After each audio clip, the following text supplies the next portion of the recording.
Install Android 13 on Galaxy Tab S5e via AOSP Rom. Please check the description for important notes and all the download links. First, download ROM and GApps packages, then transfer the downloaded files to the phone storage. Link is in the description below. Step 2. Boot your device into TWRP recovery. Once in TWRP, click on Wipe, Advanced Wipe, and select the check boxes, as shown in the image, excluding internal storage. Step 4. Swipe the button to wipe the device. Step 5. Go back to the recovery main screen, and tap on the Install button. Step 6. Navigate to the storage, and select the ROM zip file. Step 7.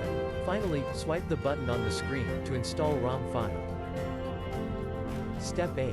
Flash the GApps zip package, in the same manner. Step 9. After GApps flashing completes, select Wipe Cache and Dalvik from bottom left side of screen, and swipe to wipe.